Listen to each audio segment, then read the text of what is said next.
Amém. Vamos aguardar todos dedicarem.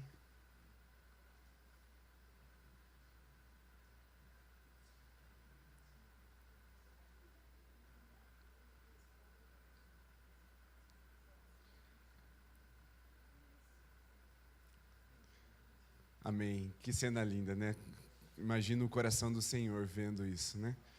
Alegria. Vamos orar, vamos colocar-nos diante do Senhor para essa mensagem e também agradecendo ao sustento que o Senhor tem nos dado. Senhor, quero render a nossa gratidão ao Senhor nessa manhã, reconhecendo o Teu favor sobre as nossas vidas. É o Senhor quem tem nos sustentado, tem sido o nosso provedor, tem nos dado força de trabalho, destreza, inteligência, habilidades. E por isso, Pai, o pão de cada dia não tem nos faltado, porque o Senhor é nosso Pai. O Senhor tem misericórdia de nós e com todas as coisas que poderiam estar acontecendo, o Senhor tem nos dado fartura. Então nós somos gratos a Ti por tudo isso, Senhor, e pedimos que o Senhor continue nos fazendo prosperar para abençoarmos o Teu reino, para continuarmos nos dedicando e nos empenhando, Pai, em investir na obra missionária, no avanço do Teu reino, na obra da igreja local, que o Senhor nos dê um coração generoso como o Senhor é generoso, e que em nome de Jesus, Pai, nessa manhã o Senhor fale conosco nesse tempo de pregação, é nosso pedido em nome de Jesus, amém. Amém. Muito bem. Meus irmãos, eu sei que a gente às vezes fica com alguns estigmas com o pessoal do louvor, mas eu quero dizer que os dois estão de saída, sim, com autorização pastoral, porque eles estavam no retiro, deixaram de estar lá agora sendo ministrado para estarem aqui conosco ministrando o louvor da manhã. Então, pode ir à vontade, viu, Fayad? Manda um beijo para o Dudu, para o pessoal lá. Deus abençoe vocês nesse retorno. Vão na paz do Senhor. Eles se dedicaram aí e mesmo lá no retiro se prepararam, ensaiaram, vieram os dois aqui para estarem conosco. Então, a mais de 1 hora de distância da chácara aqui para estar ministrando o louvor junto conosco nessa manhã. Então, graças a Deus pela vida dos dois. E eu quero dizer, meus irmãos, que a mensagem de hoje ela é uma mensagem que pode mexer com algumas questões da nossa vida de uma forma um tanto incômoda. Mas eu não posso recuar só porque a mensagem pode ser incômoda para nós. Eu vou ministrar essa mensagem, eu já preguei ela aqui na igreja há 1 ano e meio atrás, na juventude, e hoje vou ministrar aqui nesse culto da manhã. É a última pregação minha antes de nós começarmos a série de mensagens que eu falei para os irmãos que ministraríamos nos 7 pecados capitais. Domingo que vem, se eu não me engano, de manhã o pastor Calixto prega, à noite eu inicio a série de mensagens falando sobre o orgulho, o grande pecado capital, a mãe ou o pai, de todos os outros pecados que existem. Então, hoje é uma mensagem que termina esse preparo para a gente poder entrar nessa série que é de confronto mais aberto, assim, A gente vai falar sobre o pecado, mas também vamos falar sobre a virtude do Espírito Santo que corresponde a cada um desses pecados. Porque há uma virtude de Deus para nós, para batalhar, para vencer cada um desses 7 pecados que dão origem aos demais. Então, vou pedir que os irmãos orem por isso, orem pela igreja, porque a sequência de caminhada que nós vamos ter será bastante importante. Vamos nos preparar em relação aos pecados, depois teremos uma série sobre libertação e depois nós entraremos numa série de posicionamento da igreja em tempos como o que nós vamos viver no ano de 2026, que é de eleição. Já fique tranquilo, não vamos falar sobre partido, sobre lado certo, lado errado, nós vamos falar sobre os princípios bíblicos e como a igreja precisa se posicionar nesse tempo.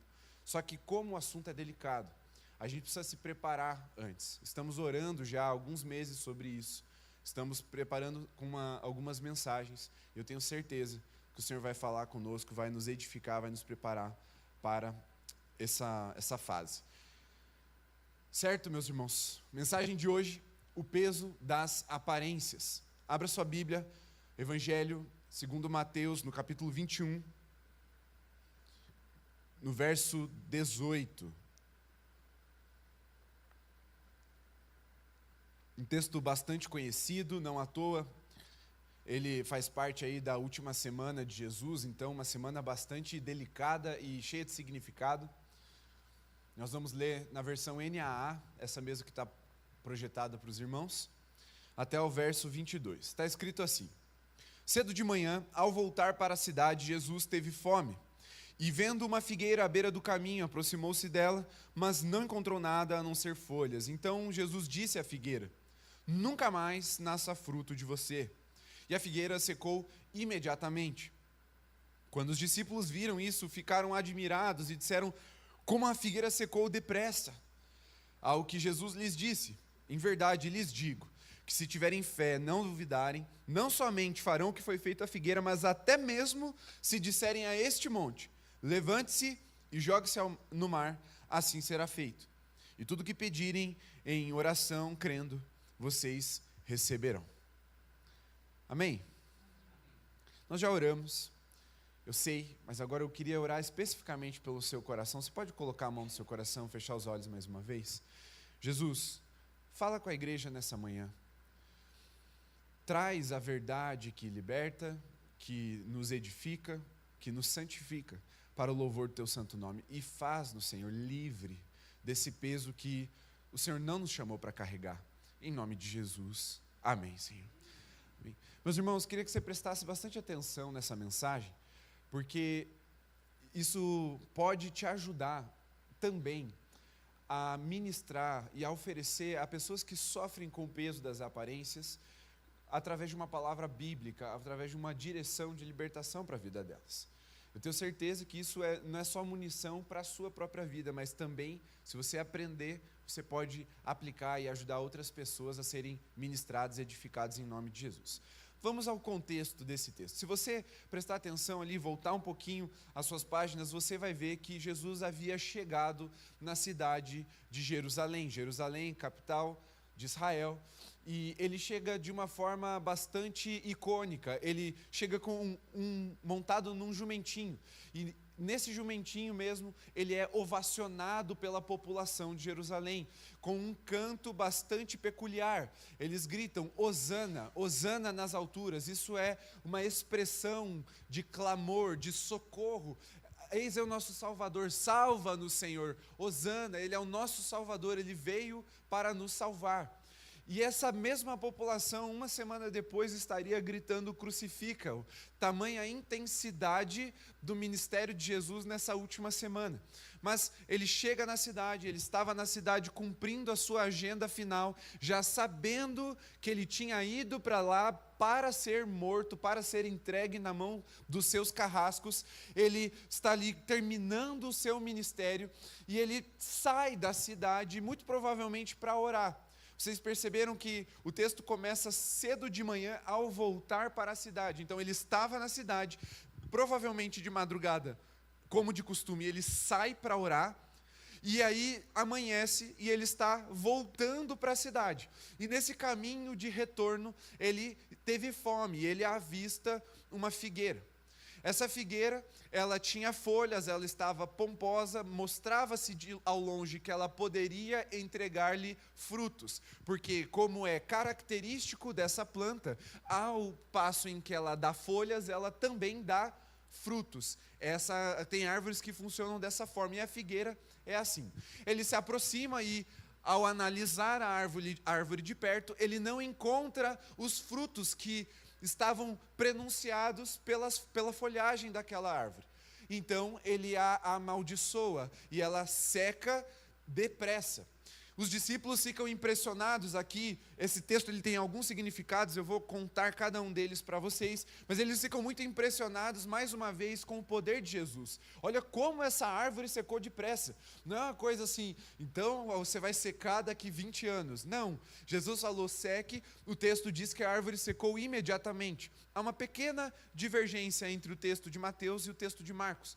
O de Marcos diz que depois eles passaram e viram a árvore seca. Essa aqui é que eles viram ela secando rápido.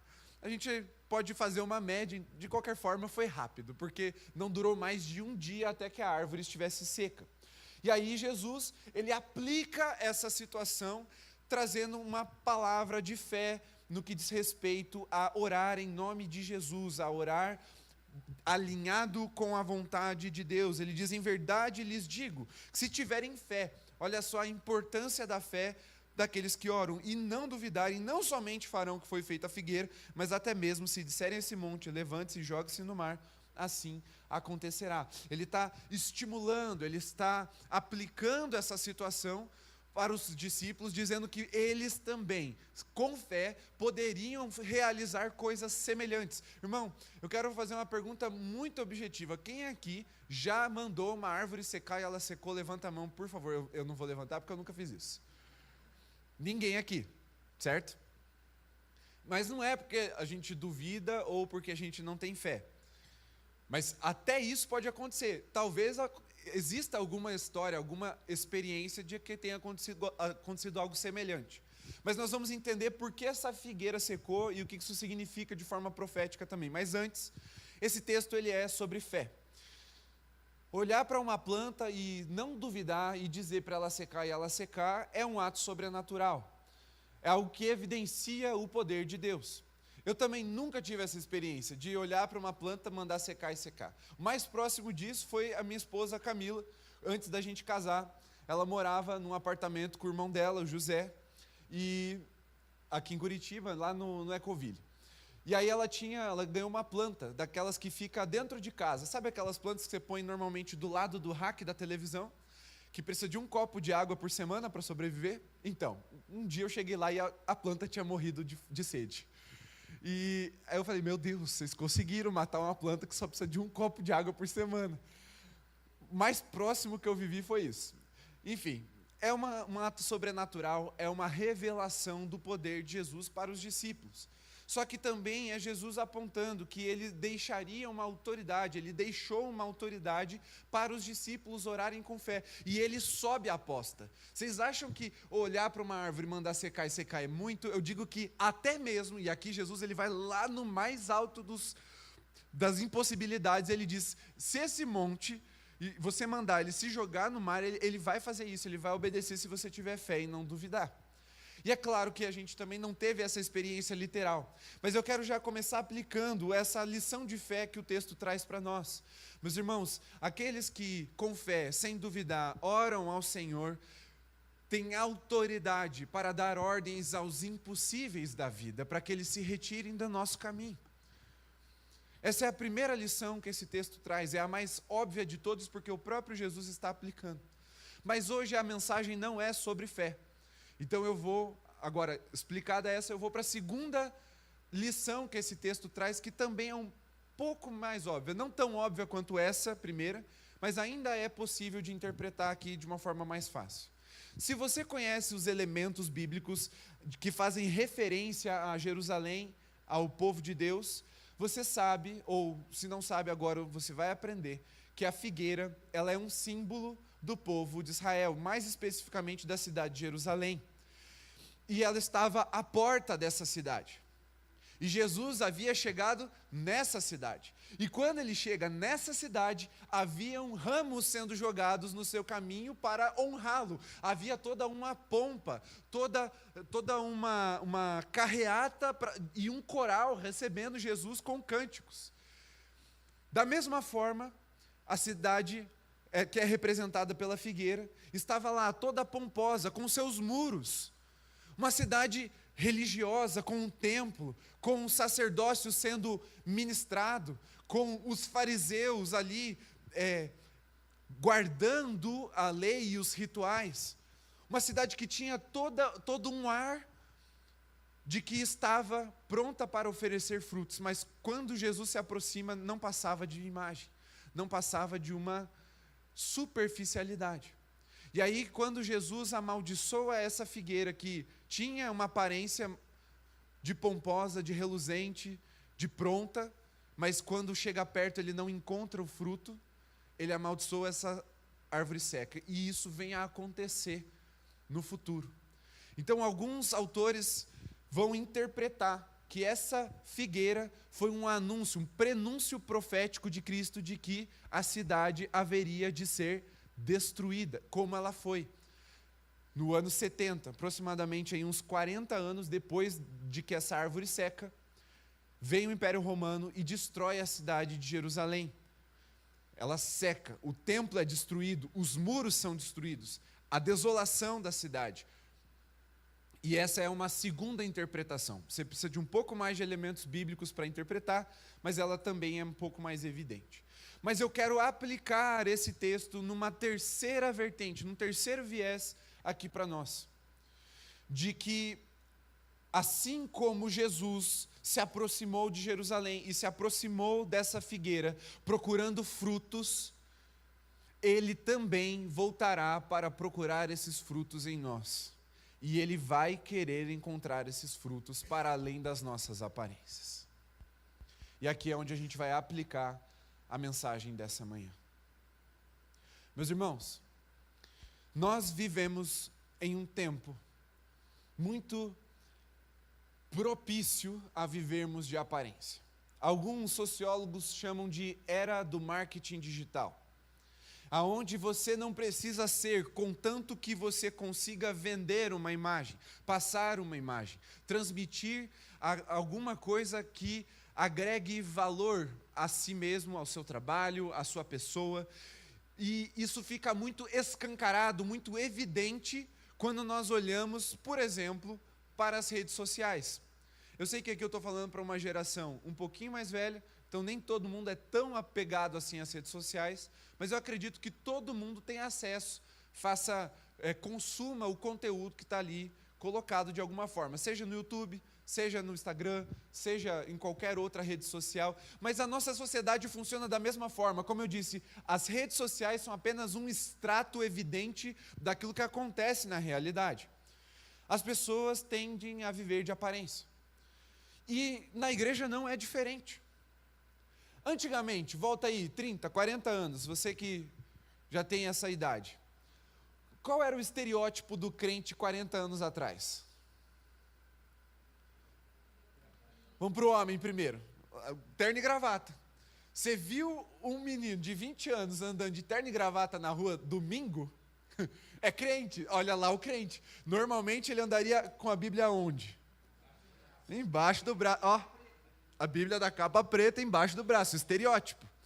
Você tem uma imagem sendo transmitida, isso é normal. Nós nos comunicamos verbalmente e não verbalmente. Ou seja, quando a nossa imagem comunica também, é de propósito. Mas a irmã falou também das irmãs, né? É o cabelão comprido, ou a saia, aquelas roupas peculiares, típicas do crente daquela época. O coque, esse daí é quase uma coroa no meio da igreja, né? O coque é uma coroa, é uma casta mais elevada de crente, né? São as irmãs, as tias do coque. Mas assim, existe esse estereótipo que era comunicado. Claro, o tempo vai passando, essas coisas vão se atualizando, elas vão mudando, porque faz parte, a nossa imagem ela é fruto do nosso tempo. Quem aqui usou calça boca de sino? Pois é, ainda bem que usou, não usa mais, né, senhor Ariel? Mas essas coisas vão se atualizando. Sapato de plataforma, né? Olha só, os baixinhos que ganhavam uma vantagem naquela época. Era uma maravilha. Mas essas coisas vão se atualizando, vão mudando.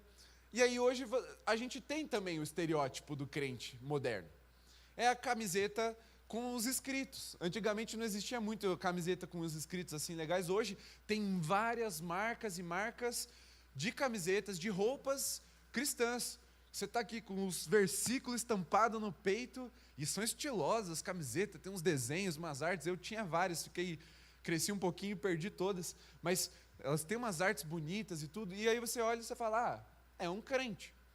Né? Existem coisas. Se você não se posiciona nas suas redes sociais, coloca lá no seu Instagram um versículo, que você é filho de Deus, talvez nem crente você é ignorado como crente, porque as pessoas querem transmitir uma imagem, de alguma forma você tem que transmitir. Faz parte da nossa era. E não é pecado em si fazer isso. Como eu disse, a nossa comunicação é verbal e não verbal. O ponto é que nós vivemos uma fase de muita intensidade no que é só imagem e aquilo que não é uma transmissão do que é verdadeiro. Não tem nenhum problema o crente ser crente e se vestir como crente para comunicar que é crente.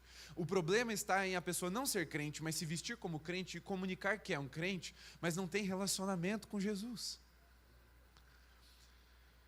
É postar os versículos do dia lá do aplicativo da Bíblia no Instagram, mas não ler a Bíblia de verdade. É colocar lá café com Deus Pai, mas não tomou café e muito menos entrou na presença do Pai.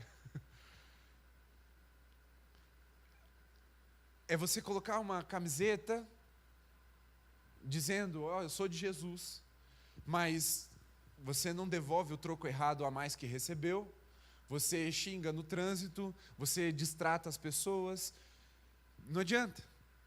E eu não sei se todo mundo já sabe, mas eu comecei a dar aulas durante as sextas-feiras de manhã, agora eu sou professor. Fui contratado para ser professor de ensino médio, aí eles me chamaram também para assumir 4 turmas do Ensino Fundamental 2, 8º e 9º anos. E está sendo uma experiência bem interessante, assim, está sendo um laboratório para mim.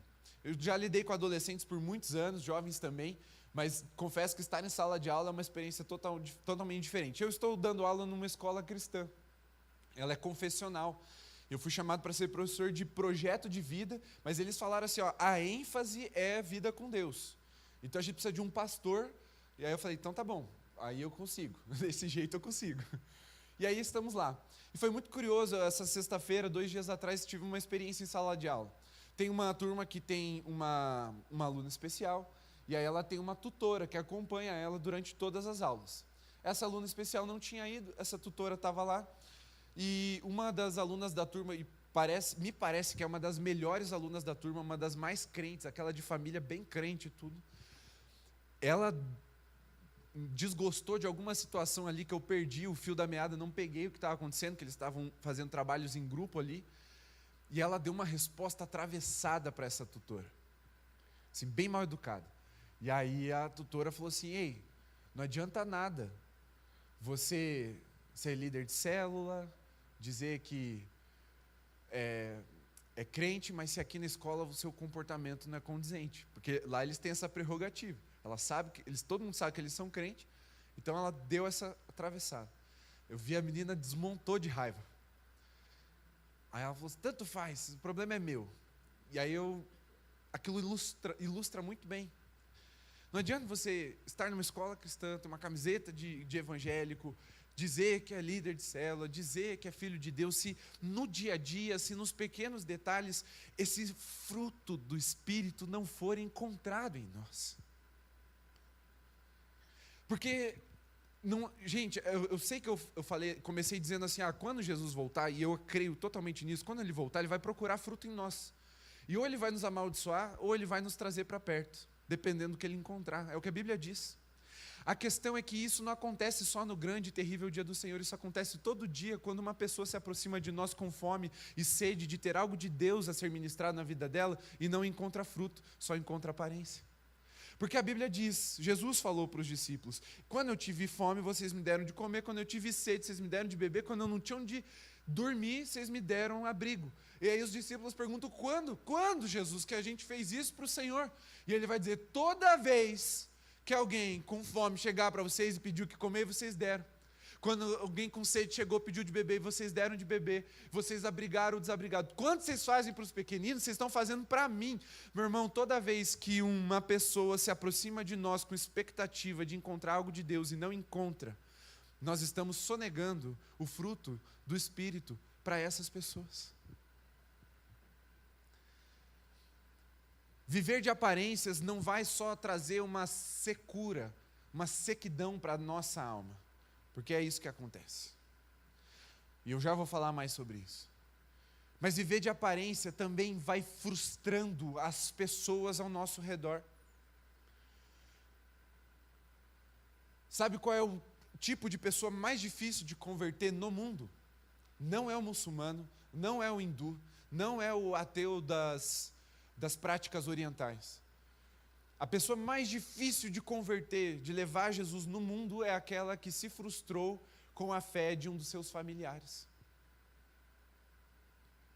Que se feriu com um pai que dizia ser crente, botava roupa de domingo, dava a mão para a esposa, ia para a igreja, os filhos com o cabelo tudo lambidinho, penteado, com brilhantina. Aí chega em casa, tira o terno, tira a gravata, aí é grosseiro, violento, estúpido. Isso quebra a expectativa. Você diz que é crente, você está indo para a igreja, você está dizendo que está se relacionando com Deus, mas não ora, não lê a Bíblia, não revela o fruto do Espírito quando alguém se aproxima, aquela pessoa diminui muito as chances dela ser alcançada pelo amor de Jesus. Aqui na nossa igreja, a gente tem um rapaz, hoje é casado, tem filho, mas eu acompanhei ele desde a adolescência. E ele conta que o único momento da semana dele que ele gostava do pai dele era quando estava na igreja. Porque é quando ele chamava a mãe dele de meu amor, quando dava a mão para a esposa dele, quando ele sorria, porque ele entrava no carro para ir embora, no estacionamento da igreja, já era grosseria, estupidez, cara fechado. Não tinha uma vez que abrisse a Bíblia dentro de casa ou que orasse com os filhos. Esse jovem, esse homem, ele é um milagre hoje. E ele é um milagre mesmo, dos bons. Mas é um milagre. Porque muita gente que viveu essa quebra de expectativa se afasta fechando seu coração para a semente do Evangelho. O peso das aparências também vem sobre aquele que a carrega. Porque, não se engane, meu irmão, olha o estado em que a árvore ficou. É um estado de desolação. No começo, carregar um pouco o peso das aparências, qualquer um consegue. Todo mundo consegue sustentar por 1, 2, 3 dias, até 1 mês, 2 meses essa aparência. Mas vai chegar uma hora que ela vai ficar pesada demais para sustentar. E aí, a nossa alma começa a desfalecer, começa a sucumbir. E é por isso que nós encontramos, hoje, muitos crentes nominais que vivem uma secura na sua alma. Perderam o prazer de estar com Deus, porque de fato nunca estiveram. Entraram em movimentos, fizeram coisas para Deus, mas não foram conhecidos por Ele, não o conheceram de verdade, intimamente, num relacionamento verdadeiro. Isso é crítico, porque mata e faz matar a fé.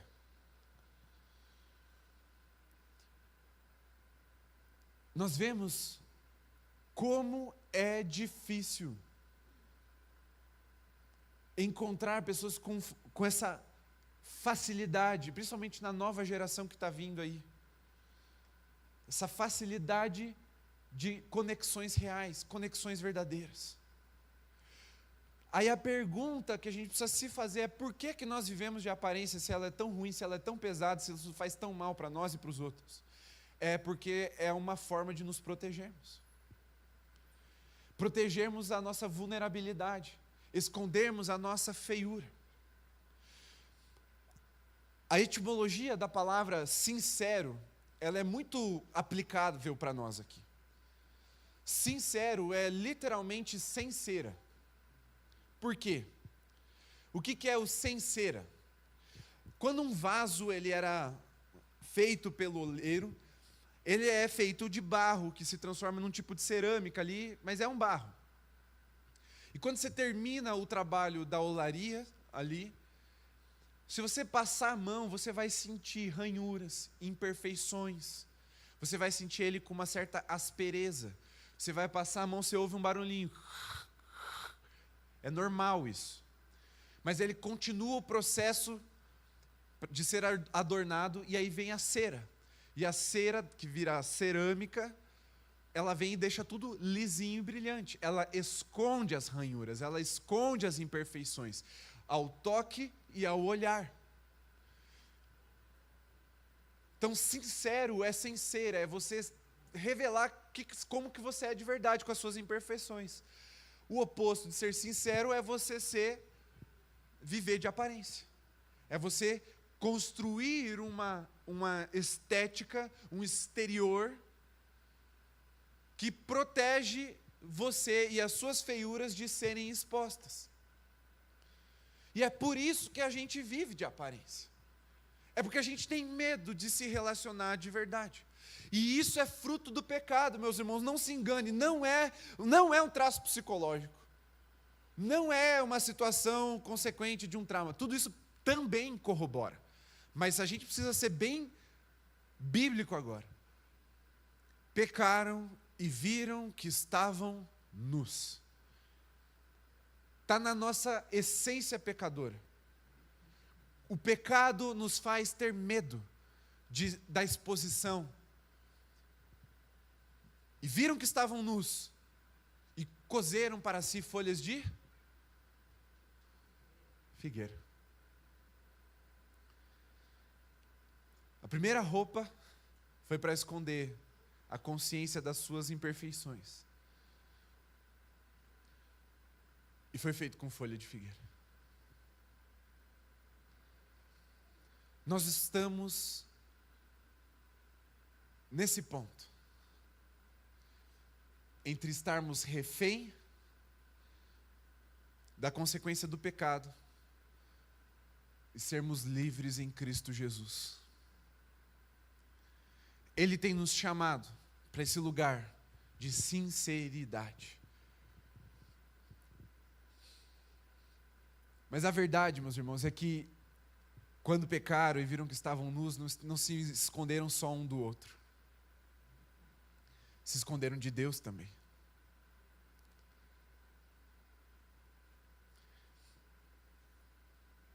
E a gente se esconde de Deus, a gente tem medo de revelar as nossas fraquezas para Deus. Existe uma parábola que Jesus conta, e eu gosto muito dessa parábola. Ele diz que 2 homens foram ao templo orar.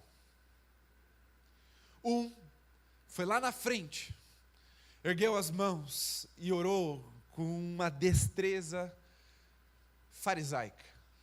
Obrigado, Senhor, porque eu sou bonito, que eu me visto bem, que eu dou o dízimo e que eu não sou um miserável igual aquele cara que está lá atrás, chorando.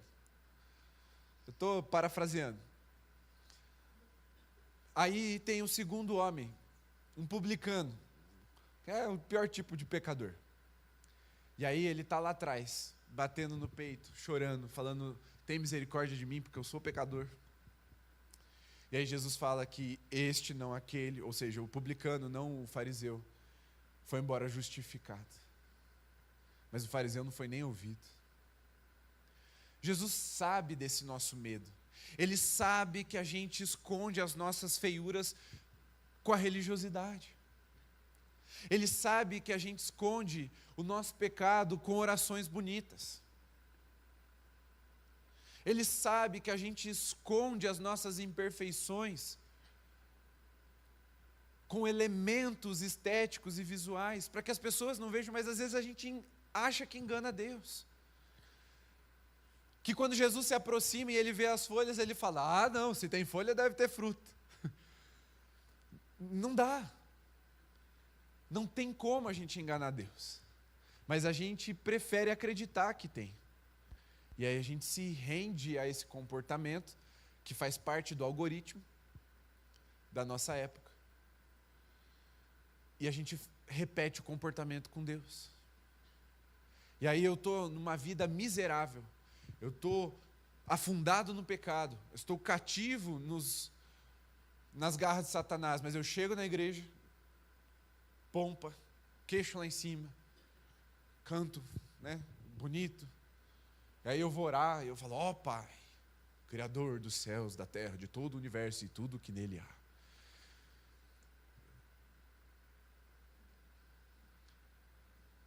Enquanto isso, Deus está esperando uma oração mais quebrantada, mais sincera, honesta. Irmão, deixa eu dizer uma coisa que talvez te escandalize, mas por favor não fique escandalizado, porque deveria ser óbvio para nós. Sabia que Deus não se ofende com o que você tem a dizer? Que Ele já sabe. Irmão, não acho que Deus vai ficar chateado se você fizer uma oração ruim, não. Sabe, de chegar e dizer, Jesus, que saco, eu não aguento mais, olha essa vida. Fala para Deus, porque você já está pensando. pelo menos vai purificar, vai lavar o teu coração, vai pôr diante de Deus. Não faz isso diante das pessoas, aí vai virar murmuração, mas coloca diante de Deus. Deus, ó, meu coração está assim. Quantas orações na Bíblia não são assim? Deus não vai se ofender com o que você tem a dizer, meu irmão. Não encapa a sua oração, não embrulha esse presente fedido que você tem, que é o seu coração. Põe ele na mão de Deus, Deus sabe como lidar com ele. Quantos quiseram morrer?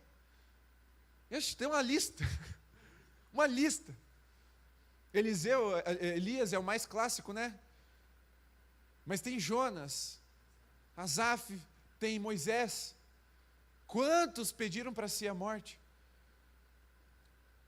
Orações feias foram feitas e elas foram ouvidas. Mas a oração do bonitão lá não foi.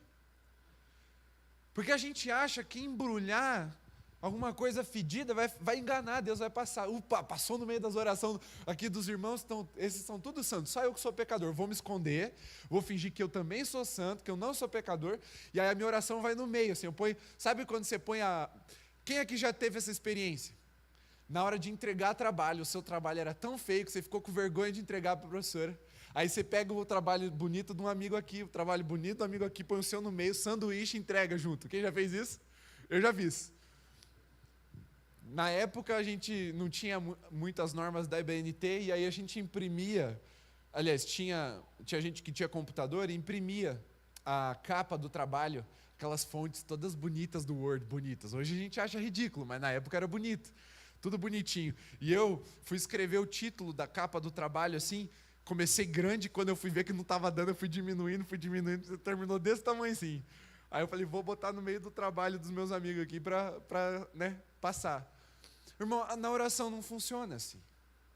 Deus recebe a oração, Deus recebe a adoração de forma comunitária, sem dúvida alguma. Mas a Bíblia diz que Ele presta atenção no nosso coração. Um ato de adoração, especialmente ali no contexto de Jesus, não era cantar, era ofertar. E aí a Bíblia diz que Ele se assenta e Ele fica olhando cada uma das pessoas que ia ofertar. E Ele presta atenção no coração de todo mundo.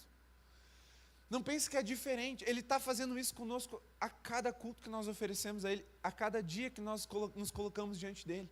Ele presta atenção em nós. E aqui nós vemos, usando essa situação toda como ilustração, nós vemos que Jesus, quando vê algum sinal de virtude, Ele se aproxima para procurar fruto.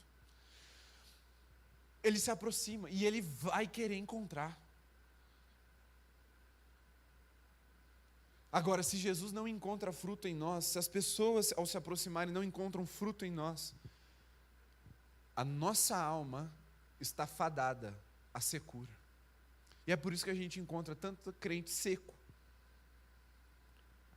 tanto crente pesado, cansado da fé, desestimulado, porque não se sustenta, meus irmãos. A aparência é pesado, a aparência oprime. A geração das redes sociais é a geração com o maior número de patologias emocionais da história, porque não sustenta. Veja qual é o algoritmo das redes sociais. Tudo que é bonito é reforçado, o que é feio é ignorado. Ninguém posta foto descabelado, tudo com a cara inchada quando acorda. As pessoas postam foto depois que já estão bonitinhos, depois a roupa de ir para a igreja. Aí posta foto no espelho do elevador, lá saindo, é bonito, é isso. E aí quando você faz isso, mesmo que você esteja mal, você posta uma foto lá bonitinha. Vocês já repararam qual é o símbolo da correspondência dos seus seguidores? É um coração. A pessoa curtiu. O nome disso é reforço positivo. É tudo um algoritmo pensado no nosso cérebro. Aí você, puxa, eu estou mal, meu dia está uma desgraça, mas eu postei uma foto sorrindo, e olha só quanto coraçãozinho eu estou recebendo. É amor, é afeto. E aquilo é recebido dessa forma, mas ele é vazio, ele é um pacote vazio. Não tem conteúdo afetuoso. Só que aí vem um comportamento aprendido, a gente passa a viver isso nas redes sociais, buscar esse reforço nas redes sociais. Puxa, eu posto o versículo, a irmã da igreja falou amém para mim. Vocês estão entendendo o reforço? E aí o comportamento sai das redes e vai para a vida real. E aí a pergunta honesta, legítima, como é que você está? Você está bem? Não tem mais, não estou bem. Não, tudo bem. É quase falta de educação responder que você não está bem. Uma vez eu ouvi de uma pessoa na faculdade, eu nem pergunto mais para aquele ali se ele está bem ou não, porque ele responde a verdade. A gente não quer saber se as pessoas estão bem, a gente quer que elas transmitam essa imagem de que está tudo bem. E aí quando não está bem, você não quer mentir, você ainda dá aquela resposta pragmática, né? Na correria. Quem é que já respondeu que estava na correria? Só para dar uma acelerada ali na conversa. A gente responde, irmãos. Em luta, mas em paz. Por quê? Até não quero mentir, mas assim, eu preciso passar também que assim, com Deus eu estou bem, né? E a gente vai criando esses embrulhos, essa cera em cima de nós. Tem uma moça aqui da nossa igreja, há uns anos atrás, ela ainda era solteira, ela viajou para a Europa com a família, foi fazer aquela grande realização do grande sonho da família, viajar para a Europa, e eles foram. Passaram lá 20 dias viajando na Europa, tiraram foto em tudo quanto é lugar e tal, não sei o quê. E aí, claro, ela ia postando uma coisinha ali ou outra e tal. Só que ela volta, né, voltou, Curitiba, continua a vida normal, voltou ao arroz com ovo da semana. Mas toda quinta-feira tinha uma foto dela na Europa. A gente aqui, um calor, sofrendo e tal, e ela lá com aquelas roupas tudo chique, cachecol, na neve da Suíça, assim. Aí um dia eu cheguei e falei assim, fulana, quantas fotos você ainda tem dela? Olha aqui. Aí ela me mostrou uma pasta. Tinha 380 fotos para serem postadas em quintas-feiras, porque é o famoso TBT, é o dia de lembrar. Aquela hashtag TBT é o Throwback Thursday. Você volta, né, numa memória nas quintas-feiras. Aí ela tinha separado mais de 300 fotos na pasta para postar. Aí eu falei assim, legal, beleza, não tem problema isso. A questão é que toda quinta-feira alguém achava, meu Deus, essa moça ainda está na Europa e eu aqui, pegando o busão na quinta de manhã. A gente acredita, a gente sabe que a pessoa está em Curitiba, mas a gente olha, a gente acredita, a gente recebe como se fosse verdade. E isso vai fazendo com que as relações elas vão se deteriorando, porque elas vão perdendo substância, elas vão perdendo vida, humanidade, elas vão se tornando estéticas, superficiais. Elas vão se tornando falsas, porque não tem outro nome melhor para isso do que falsas. Aparência, só aparência, uma coisa é você aparentar o que você é, isso é normal, é comunicação. Agora, a aparência pela aparência é falsidade ideológica. É quando até nós passamos a acreditar naquilo que nós estamos comunicando de forma superficial. E meus irmãos, não se enganem. Isso é bíblico. Isso não é um estudo de sociologia, isso é bíblico. Porque no Sermão do Monte, Jesus conta que vai ter um monte de gente.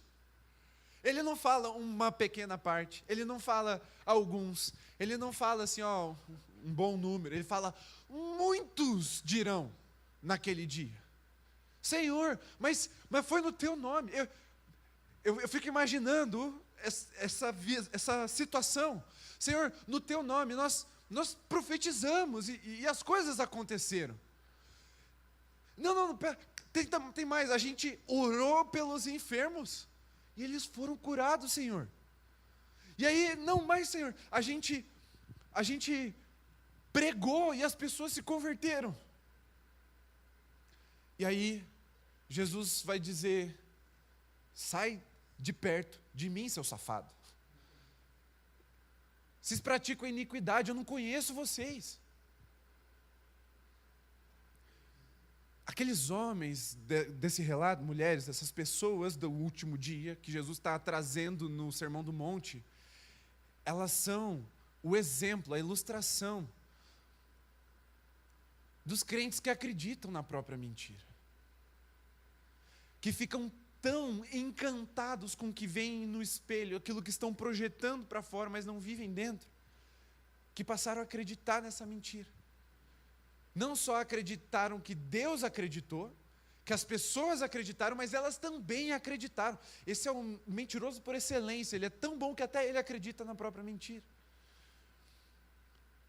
E hoje as relações estão desenhadas para funcionar desse jeito, na mentira, com as folhas de figueira, mas sem fruto de verdade.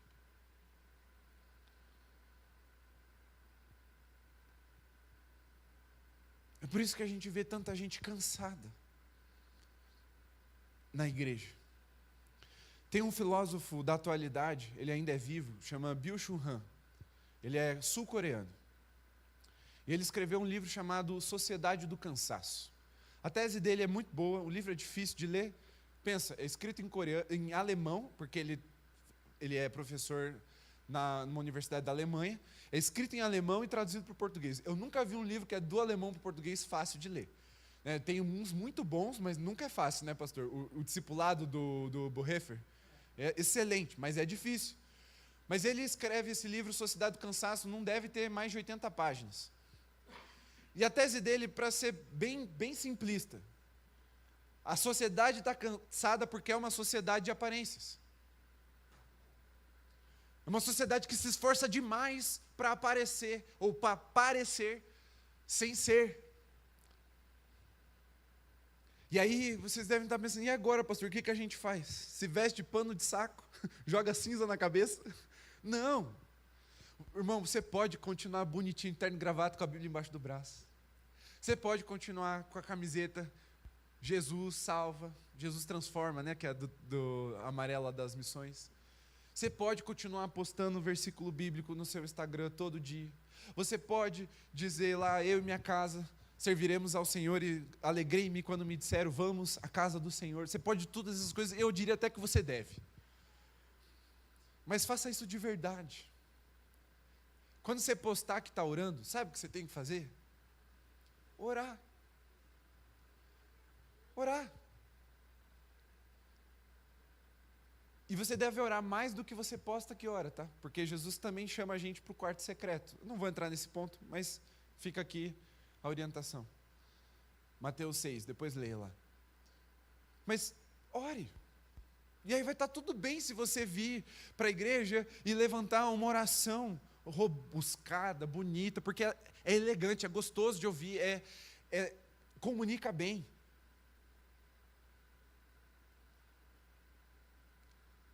Quando você postar o texto bíblico, medite nele, leia mesmo, sabe? Deixa Deus falar com você. Quando você estiver bem, esteja bem, sorria, abrace, ame as pessoas, se relacione, seja generoso, chama para perto, caminha junto. Mas, meu irmão, deixa eu te dizer uma coisa bem importante, acho que talvez a mais importante dessa mensagem. Quando você não estiver bem, não esteja bem. Tem uma frase que sempre me incomodou, você pastor, dizer, o que os outros vão dizer? É uma frase opressora, porque ela esmaga o nosso coração. Eu preciso confessar, eu preciso abrir meu coração, eu preciso contar com o suporte, com a ajuda de alguém, eu preciso de alguém para caminhar comigo, eu estou mal, eu estou caindo, ou eu já caí, eu estou no chão, mas o que os outros vão pensar? É um pé de Satanás te empurrando com a cara na lama e dizendo, fica aí, que é melhor você ficar aí sem ninguém saber do que pedir ajuda. E meus irmãos, essa é a realidade. A gente tolera essa botina de Satanás na nossa cara. A gente deixa ele fazer isso com a gente. Porque Jesus está falando, olha, lembra de onde você caiu. E vamos continuar. Deus não vai ficar mais ofendido com você confessar o seu pecado, com você dizer que não está bem, do que você já ter pecado mesmo. Irmão, o pecado que ofende não é você dizer que pecou. E aí você já ofendeu, você já está, não tem como piorar, entende? Essa é a questão, com Deus não tem como piorar. A questão é que assim, com as pessoas, nem todo mundo é confiável e a gente se decepciona. Às vezes a gente abre o coração e aquele miserável vai lá e fofoca, fala assim, estou contando só para vocês orarem, e aí conta uma fofoca e abre a vida do outro. Eu sei que tem gente ruim, eu sei que a gente, às vezes, e eu não estou dizendo assim, tem um tipo de gente que é ruim, a gente às vezes é ruim. Tá? A gente é ruim, às vezes a gente erra mesmo, peca contra o irmão. A gente não devia falar e fala. Ou não considera o que está sendo dito da forma certa. Ao invés de acolher, a gente julga. A pessoa está confessando pecado, já foi a parte difícil, que é se arrepender.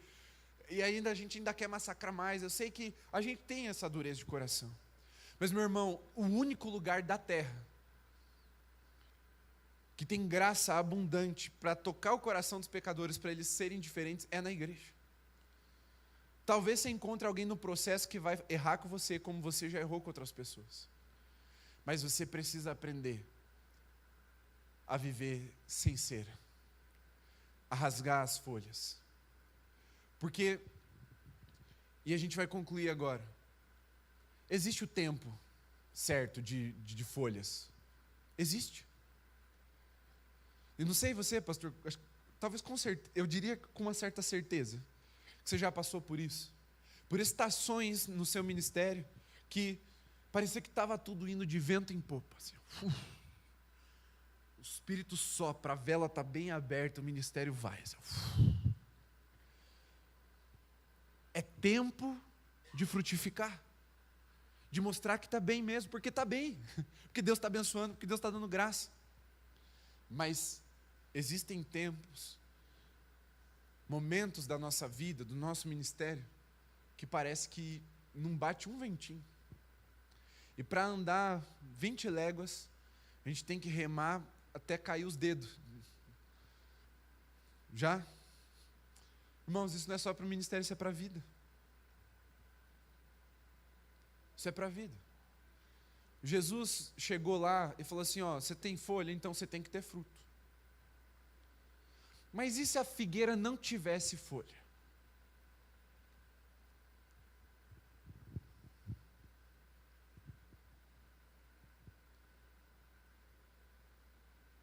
Não haveria expectativa de fruto. Deus sabe dos nossos momentos difíceis também, meus irmãos. Tem dia que a única coisa que eu tenho para entregar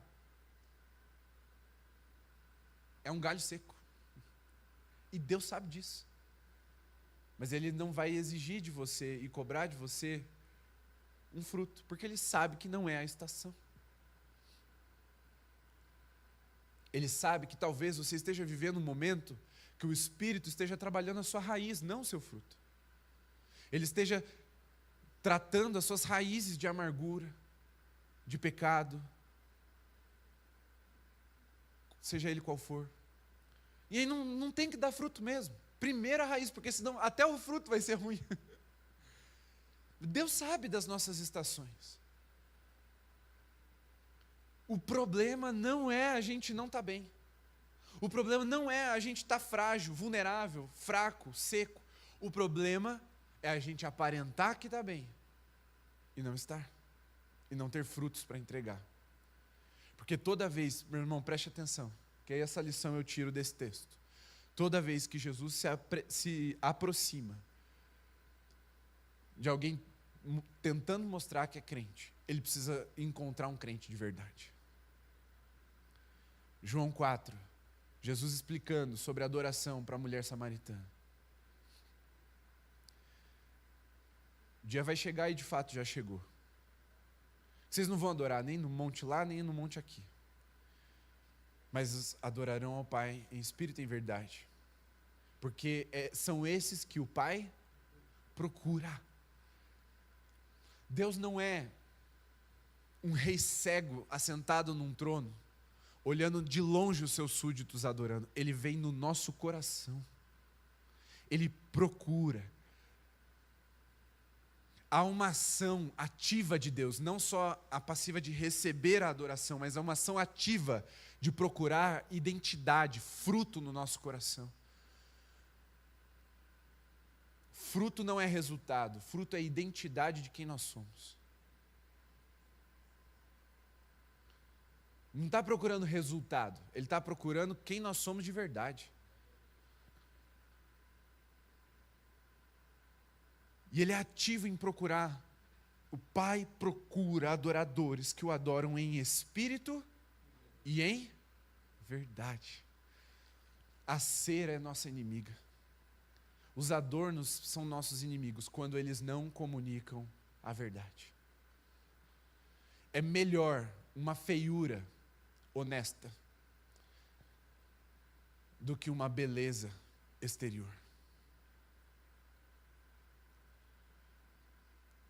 E deixa eu dizer uma coisa bem importante.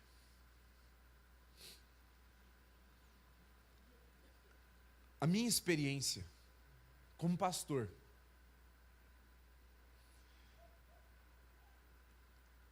quando eu lido com pessoas que não são cristãs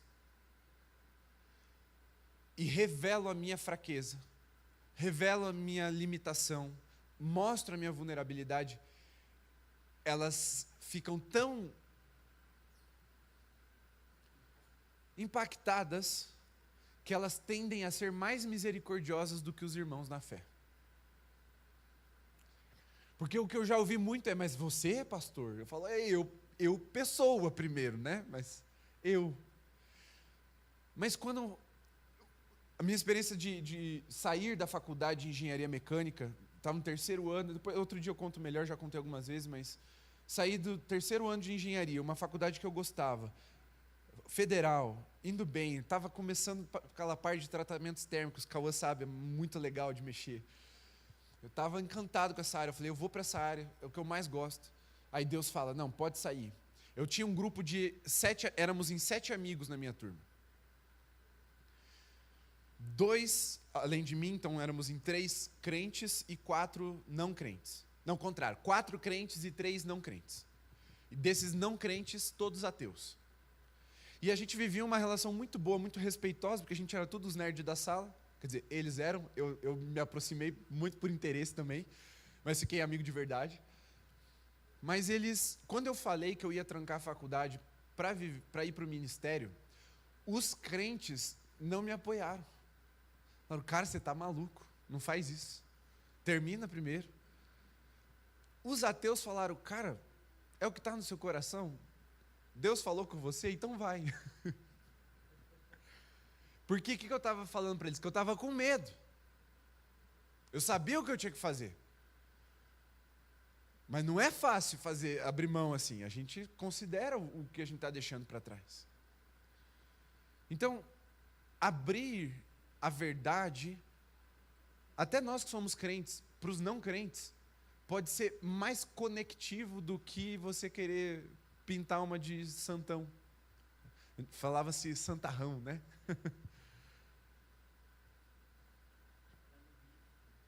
Como? No bife? Entendi, está no bife. É melhor. Por quê? Porque isso conecta. Isso gera uma conexão. Poxa, eu não preciso fingir. Os crentes não estão só fingindo. Porque muitos pensam isso, que na igreja todo mundo é hipócrita, né? Que é a fala de muita gente frustrada com a igreja. E a verdade é que a gente é um pouco sim. Não é uma mentira pura. Não é a verdade absoluta, mas não é uma mentira pura. E o convite dessa mensagem, meus irmãos, é um convite de alívio, tá? Eu não estou chamando a atenção de ninguém, não. Estou dizendo que assim, a gente não precisa viver de aparência. Não precisa. A gente pode abrir as nossas fragilidades, a gente pode confessar os nossos medos, a gente pode confessar os nossos pecados uns aos outros e orar para que sejamos perdoados e sarados, é o que 1 João fala. Se eu não me engano é 1,9. 1,9. A gente pode. Tem dias, irmão, que a gente vai chegar no óleo, como o pastor falou, no óleo. Tem dias que a gente vai chegar no bife.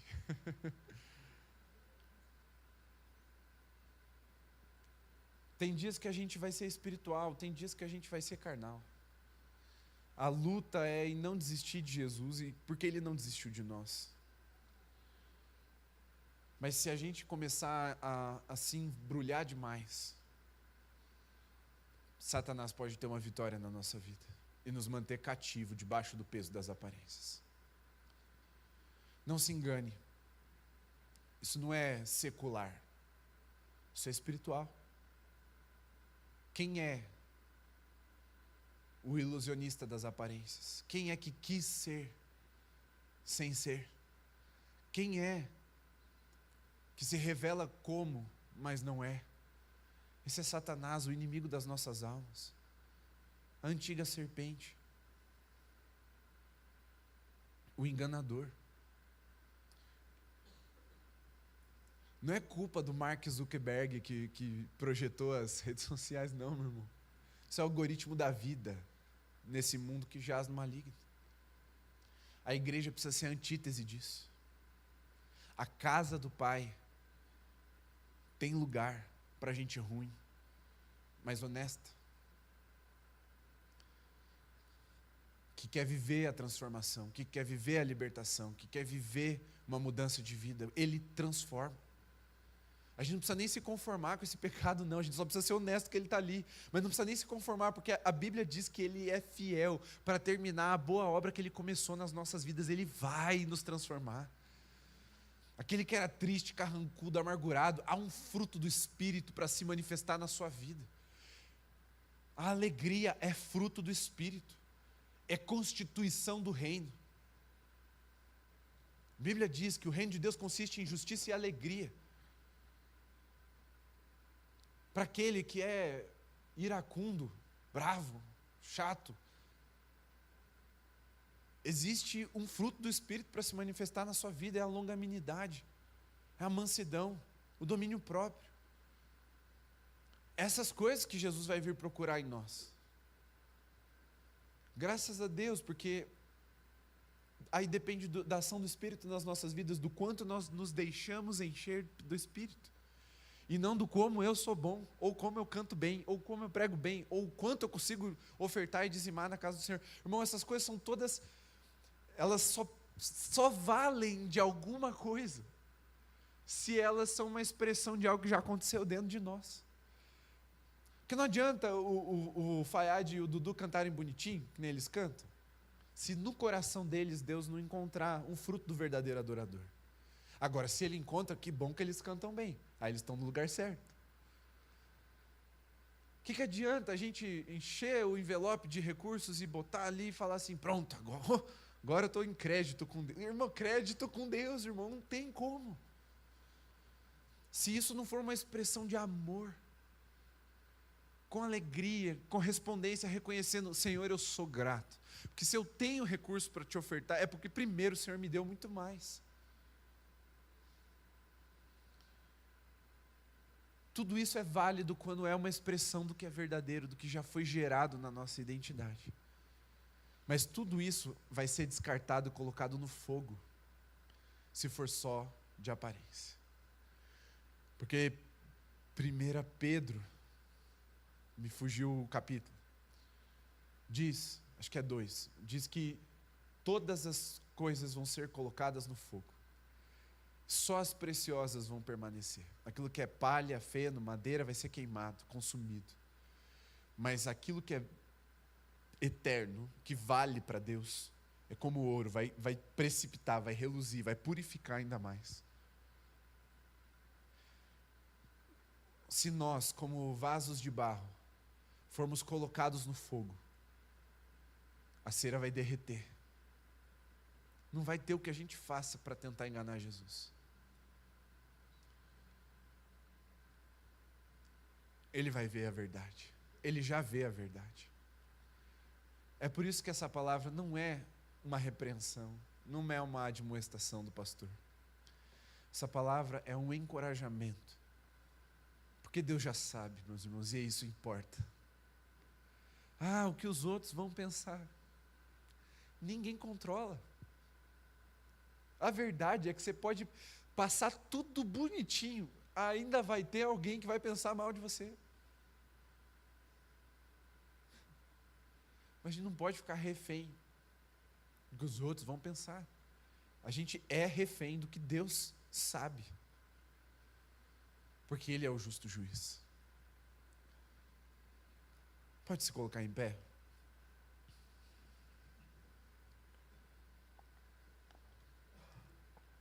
Meu irmão, de todo o meu coração, Deus sabe, minha testemunha.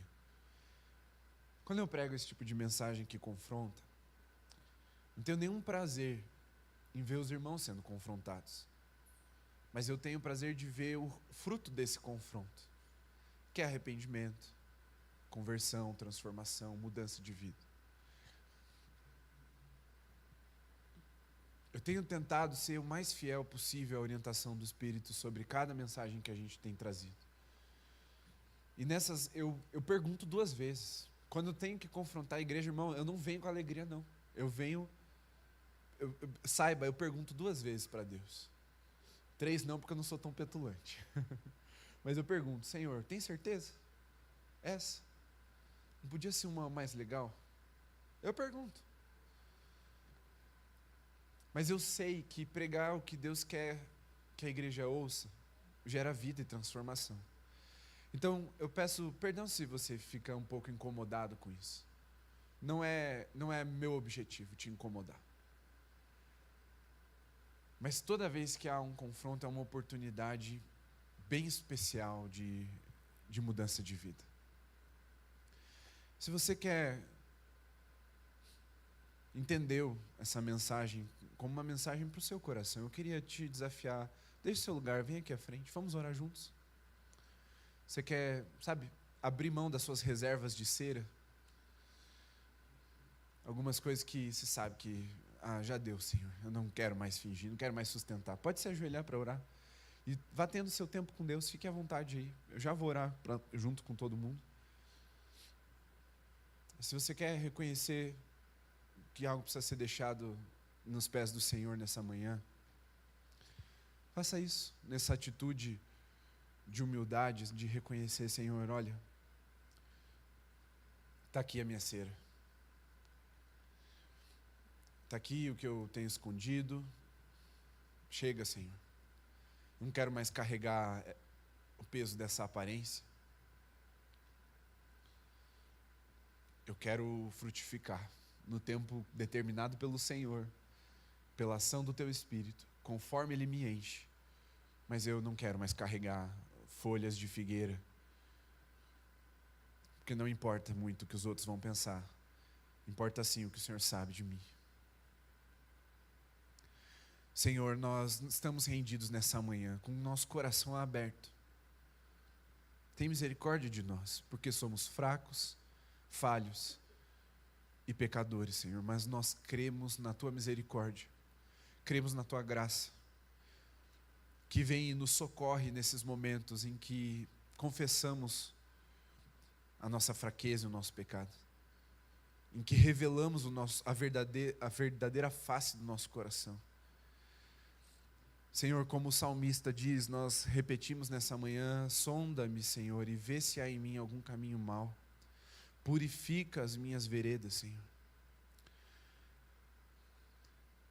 Porque nós temos andado cansados demais. Senhor, nós queremos aprender a descansar no Senhor, a descansar na verdade de que o Senhor nos chamou para perto. O Senhor disse: vinde a mim, vocês que estão cansados e sobrecarregados, e eu vos darei descanso. O Senhor não nos disse que nos daria punição, o Senhor nos daria descanso. Então nós nos aproximamos do Senhor com esse coração, procurando descanso, Senhor. Está pesado, nós não queremos mais andar com essa aparência, mas uma secura na nossa alma. Queremos que o que está do lado de fora corresponda ao que está do lado de dentro. Sejamos sinceros, verdadeiros, aqueles que o Pai tem procurado como adoradores. E em nome de Jesus, Pai, eu peço que o Senhor nos liberte desse medo, esse medo maldito, do que as pessoas vão pensar de nós. Senhor, nos ajuda a sermos vulneráveis de novo. Eu peço em especial por aqueles que já se feriram com pessoas da igreja e por isso têm dificuldade de se abrir, de serem sinceras, de se relacionar de verdade. de mostrar a nudez da alma. Senhor, e a esses eu clamo por misericórdia e peço que o Senhor cure os corações e remova todo o impedimento de se conectar, de se relacionar novamente. Mas queremos andar juntos, Senhor, no temor do Senhor e na verdade que o Senhor separou para nós. É o nosso clamor nessa manhã, em nome de Jesus. Nos ajuda, Senhor. Amém.